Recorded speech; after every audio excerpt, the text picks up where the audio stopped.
আসসালামু আলাইকুম। বিএনপি সহ ৩১টি দলের নিবন্ধন বাতিল হওয়ার যোগ্য বলছেন জাপা। বিস্তারিত জানতে সম্পূর্ণ ভিডিওটি মনোযোগ সহকারে দেখুন। নির্বাচনে অংশগ্রহণ করা অপরাধ হলে ২০১৮ সালের নির্বাচনে অংশগ্রহণের দায়ে বিএনপি ও ইসলামী আন্দোলন সহ ৩১টি দলের নিবন্ধনও বাতিল হওয়ার যোগ্য বলে জানিয়েছেন জাতীয় পার্টির প্রেসিডিয়াম সদস্য অ্যাডভোকেট রেজাউল ইসলাম ভূঁইয়া।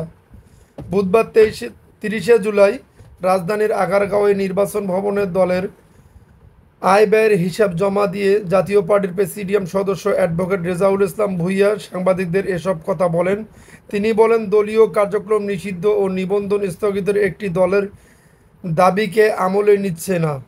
জাতীয় পার্টি ফ্যাসিস্টের দোসর এই অভিযোগের সঙ্গে একমত নয়।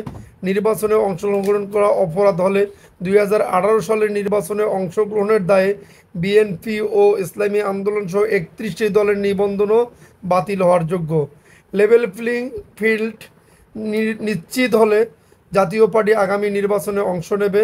গণপ্রতিনিধিত্ব আদেশ আরপিও অনুযায়ী সব শর্ত মেনে নিবন্ধন পেয়েছে জাতীয় পার্টি। কেবল আরপিওর শর্ত ও আইন লঙ্ঘন করলেই কোনো দলের নিবন্ধন বাতিল হতে পারে। জাতীয় পার্টি এ ধরনের কোনো আইন লঙ্ঘন করেনি। জাতীয় পার্টি সহ ১৪ দলকে ফ্যাসিবাদের দোসর আখ্যা দিয়ে গণ অধিকার পরিষদ এর আগে তাদের রাজনৈতিক কার্যক্রম নিষিদ্ধ ও নিবন্ধন স্থগিতের প্রশ্নের জবাবে রেজাউল ইসলাম ভূঁইয়া বলেন, নির্বাচন কমিশন থেকে নির্বাচনের তফসিল ঘোষণা হলে নিবন্ধিত দল হিসাবে জাতীয় পার্টি গত ৩টি নির্বাচনে অংশ নিয়েছে। কোনো দল এসব নির্বাচনে অংশ নিয়েছে, আবার বর্জনও করেছে। ২০১৮ সালের নির্বাচনে বিএনপি ও ইসলামী আন্দোলন সহ ৩১টি দল অংশ নিয়েছিল। নির্বাচনে অংশগ্রহণের দায়ে জাতীয় পার্টির নিবন্ধন যদি স্থগিত করতে হয়, তাহলে ওই ৩১টি দলের নিবন্ধনও স্থগিত হওয়ার কথা। আগামী নির্বাচনে জাতীয় পার্টি অংশ নেবে কিনা এমন প্রশ্নের জবাবে জাতীয় পার্টির এই নেতা বলেন, লেভেল প্লেইং ফিল্ড হলে জাতীয় পার্টি আগামী নির্বাচনে অংশ নেবে। তবে এখন পর্যন্ত লেভেল প্লেইং ফিল্ড নিশ্চিত হয়নি।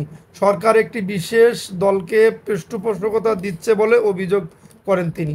আরেক প্রশ্নের জবাবে তিনি বলেন, নির্বাচন কমিশনের ভূমিকা এখন পর্যন্ত পক্ষপাতমুক্ত কিংবা পক্ষপাত দুষ্ট। এই বিষয়ে কোনো মন্তব্য করতে চাই না, কেননা এই কমিশনের অধীনে এখন পর্যন্ত কোনো নির্বাচন অনুষ্ঠিত হয়নি। নির্বাচন হলে বোঝা যাবে তারা পক্ষপাত মুক্ত কিংবা পক্ষপাত দুষ্ট কিনা। যদি আপনাদের নিউজটি ভালো লেগে থাকে তাহলে অবশ্যই আমাদের চ্যানেলটি